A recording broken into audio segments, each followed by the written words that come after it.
Well, 2020 has had a pretty fun start so far. World War III scares, wildfires occurring in the wonderful hardcore mode land of Australia, and a virus that is now an anime girl. Seeing that we're all in quarantine at the moment, and my track record on this platform's not the greatest, let's get this party bus going. First off, the Killer 7 video's still in the works. I hate this platform, Becky's dead, and I've been itching to talk about Risk of Rain 2 for quite a while now, so let's go ahead and do that, in what will be a sort of filler episode. Anyway, let's begin.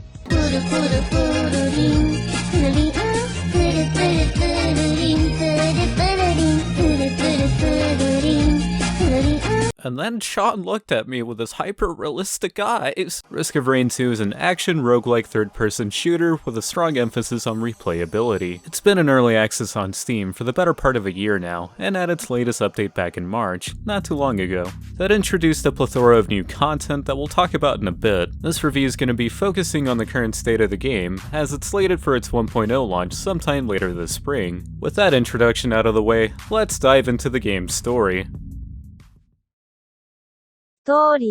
Much like Doom 2016, this game just sort of throws you into the world without much of a narrative. The basic premise is that you're a survivor of a ship that crashed onto an alien planet, and start killing anything that's trying to kill you. You can unravel pieces of the game's lore through the logs scattered in the game's levels. Aside from that though, there isn't really much of a story. But I don't mind that at all, as the real star of the game is in fact the gameplay. Before we get to that though, let's talk about graphics. As far as the game's graphics and overall presentation goes, it's very aesthetically pleasing to look at. It's surrounded by soft, low-poly textures and colors throughout the world that gives off the impression of early 3D in games, and I mean that in the best way possible. Almost like it's emulating that jump we felt from the 16-bit era to the 3D era for the first time, and that's rather fitting since the first game was entirely in 2D. What helps this visual style pop out is the usage of distinct colors on the environments, characters, and enemies, which helps the player keep track of what's happening on screen, especially in the midst of chaos. The environments are also unique and different from each other, as there is a good amount of variety between them. Granted, the first stage can seem a bit familiar since it's mostly just grassy lands on a cliff, but the further you progress, the more inspired these levels start to become, giving off that impression that you're on an alien planet that's beyond your understanding. Overall, the game's very vibrant with its soft colors and textures, and it works quite well. Now then, let's get to the real meat of the game, the gameplay.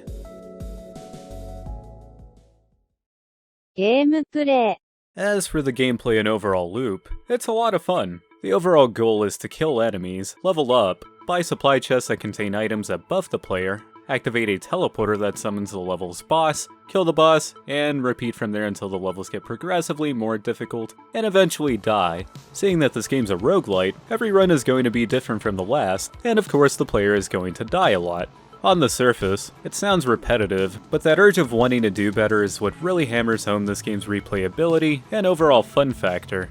I'd be remiss if I didn't mention the various items that you can come across through these chests. Whether it be a syringe that you stick in your thigh that increases your attack speed, having a dagger that adds a chance to proc bleed damage to your attacks, or possibly breaking the game and stacking on speed items and essentially turning yourself into the Flash. All these items, with the exception of the equipment-based items, can stack their stats, effectively incentivizing experimentation. An example could be me wanting to stack on lens maker glasses, as they give a 10% chance to critically strike an enemy on each hit, and of course, I could come across 10 of these and effectively guarantee critical hits on all my attacks, and I could even pair it with certain items that trigger through critical attacks, such as the Harvester's Scythe, which heals the player for every critical strike that's dealt. Or, I could increase my attack speed even more with Predator Instincts, an item that increases attack speed by 10% per crit for a short period of time, and has the capability of reaching 30%, and of course, this can be stacked as well. There are lots of different builds that you can conjure up, and given the roguelite nature of this game, the items you come across the world are going to be randomized. To reiterate from earlier, this random nature of the game encourages the player to experiment and adapt to every run that they come across.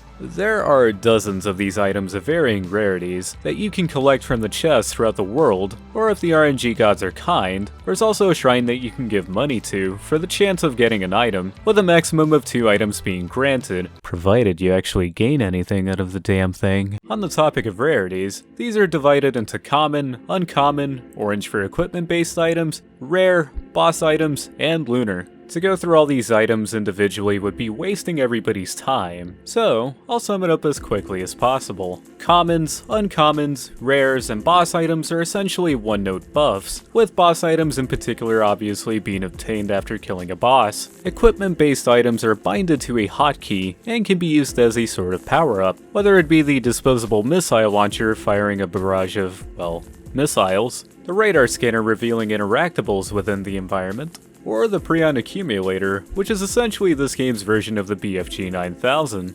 Unlike all the other items in the game, you can only carry one equipment-based item at a time, and have a fairly lengthy cooldown. Lastly, Lunar Rarity is a bit of a wild card. They can only be purchased through lunar pods with lunar coins, which have a random chance of dropping from enemies or completing runs of the game under certain conditions. These items can grant a very strong buff, but also have one large drawback as well, almost like a sort of monkey's paw in terms of irony. An example of this can be the shaped glass, which boosts the player's base damage by 100%, but at the drawback of reducing health by 50%, essentially turning the player into a glass cannon. Or the item by the name of Transcendence, that has the ability to replace all but one health into regenerating shields. So yeah, there's that too.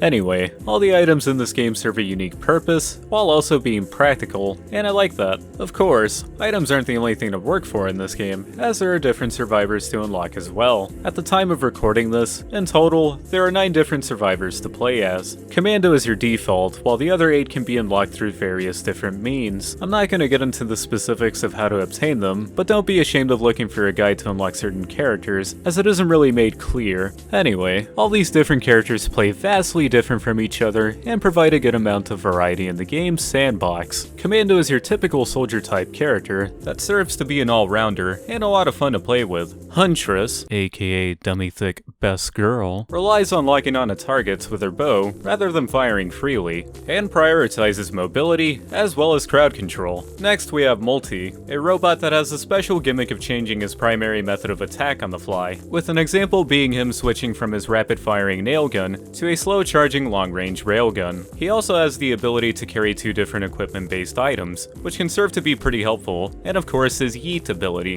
where he literally just drives out of a situation. Overall, he's fine. Engineer is rather self-explanatory, as he relies on traps and turrets for his kit. His primary method of attack is firing bombs, which can also be charged up to fire a cluster of them. He also has a bubble shield, which is especially helpful during co-op, so really, he serves to be more of a support role rather than a solo play character. Next up is the Artificer. She's essentially this game's version of a mage, as she relies on elemental attacks such as fire, electricity, and ice. She's rather slow, so I'd advise stocking up on speed items if you can. Otherwise though, she's capable of dealing a lot of damage and is a lot of fun to play. She's also been granted the blessing of being big, dummy, thick. Mercenary's a ninja, so melee attacks all around. He's very mobile, capable of dealing good damage, and provides for a lot of good escape opportunities. Overall, my second favorite character in the whole game. Rex is a weaponized houseplant. He's probably the most unique out of all the survivors, since his playstyle revolves around weakening enemies with his abilities. While it can be a bit strange that half of his abilities cause self-damage, it's made up for by the fact that his primary method of attack leeches health from enemies. He's a bit tricky to get the hang of, but once you do, he's a pretty fun character to play with. Our next survivor is Loader, aka Ripley in the End of Aliens. She's a melee-oriented character that relies on being a hard hitter, while also having a fun grappling hook to play with, almost like you're playing Bionic Commando. Or for a fucking car! Or for a less obscure reference, swings around the map like she's Spider-Man. She's a bit janky, but still a lot of fun to play with. Lastly, the latest addition to the lineup is Acrid, everyone's favorite acid-spitting space dog-looking thing. He's a character that relies largely on melee and acid-based attacks. He's a bit slow, so stock up on some speed-based items, and build for damage as well. Otherwise, he's a fine addition to the roster. In addition to these characters, They also have the capability of unlocking different skills that can help alter your playstyle. Want to change your Huntress to be a bit more focused on heavy damage? Then you can unlock the ability to swap her raining arrows to a ballista that fires 3 powerful shots, which is especially helpful on larger enemies. Not feeling the spinning slash attack of the mercenary? Then swap it out for a Shoryuken uppercut type move. Granted, you do have to complete certain challenges to even unlock these abilities, so keep that in mind. You can also unlock different color palettes for the survivors if you complete a run on the hardest setting, and you can achieve this by obliterating yourself at the obelisk from 2001's A Space Odyssey. Next, it's time to talk about the difficulty, as it is rather interesting. You can select from 3 difficulty levels being Drizzle, Rainstorm, and Monsoon, of course representing easy, medium, and hard. Much like the first game, there's a dynamic difficulty slider in the game's world that increases as time goes on. The 3 difficulty settings mostly just alter how fast the slider speeds up, as well as adjusting health regeneration values for the player. The presence of this difficulty slider incentivizes the player to finish the levels rather quickly, while also making them get familiarized with the map layouts. It's a neat take on difficulty, and I like it quite a bit.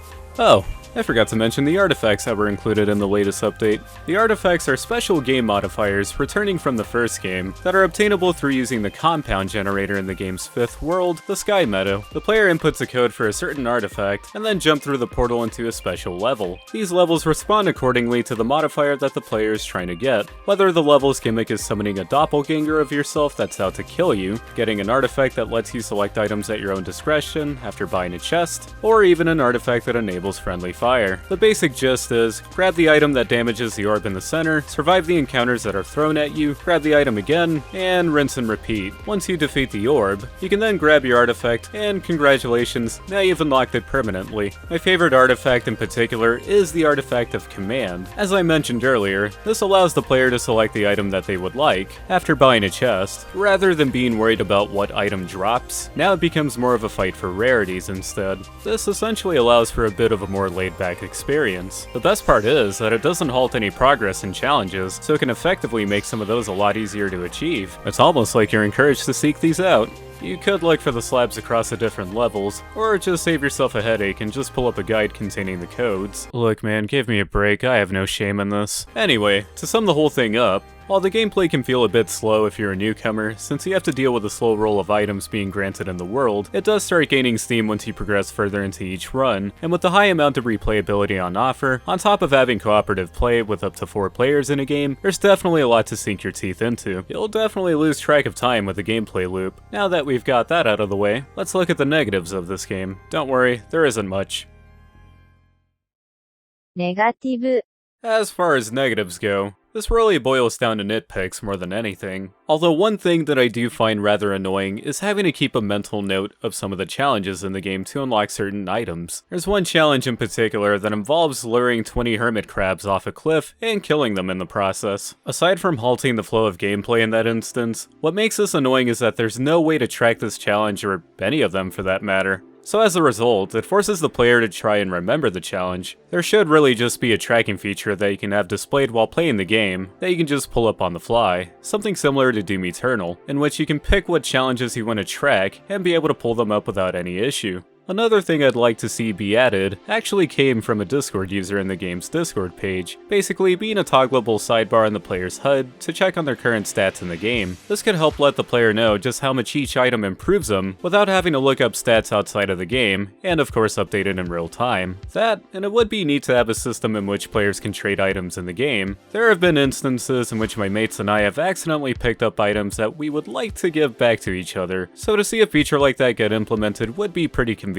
Or also have the loot be instanced, in which multiple players won't have to worry about their loot being gone, as there would be a version on their end, while the other player can enjoy theirs freely. That, and some of the character-related challenges can be a bit of a nightmare to accomplish, the notable one being Mercenary's Prismatic Challenge. Essentially, the player has to beat the challenge with no damage taken to them. That's easier said than done, since you're likely gonna get hit at some point. These prismatic trials are also refreshed daily, so you're gonna have to quickly familiarize yourself with the map if you even want to attempt it. Honestly, I just hate this challenge. My final gripe with this game is that you can't save a run. While I do understand that the game wants you to keep playing different runs, having the ability to save runs would be pretty fun since it would allow the player to just keep going as long as they possibly can, and just have hilariously stupid builds. Again, it's more of a nitpick more than anything. Otherwise, those are essentially my only gripes. It's pretty hard to not like this game, and the developers are actively working on improving it, so that's good. Also, fuck those chain gunners and vultures. Conclusion.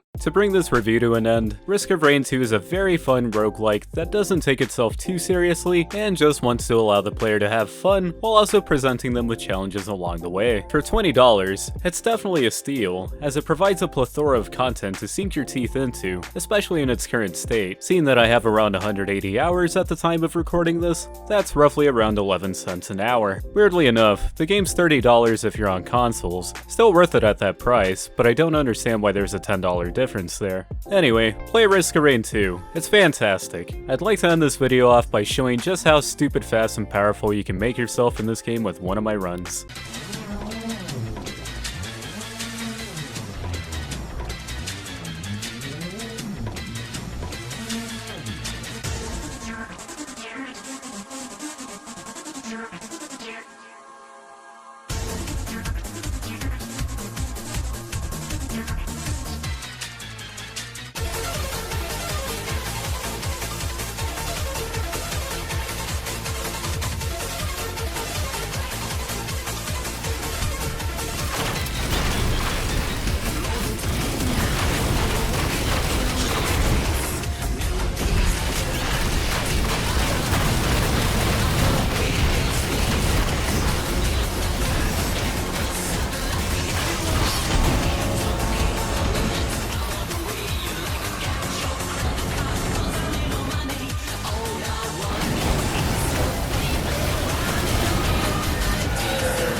Whoa!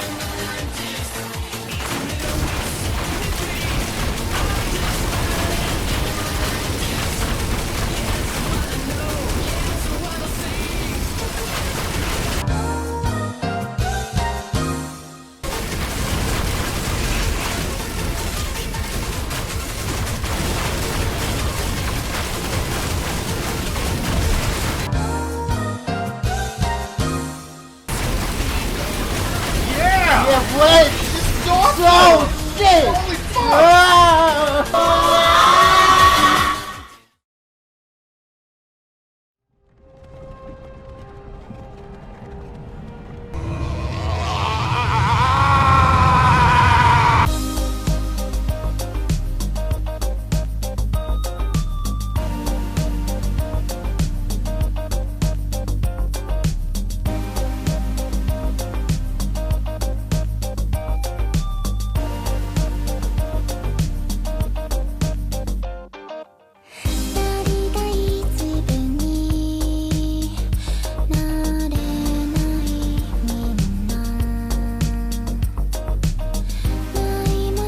How's it looking up there? It's alright. Okay, no it's not. No it's not. I wish I had clipped that. I did. I might not be able to get back up.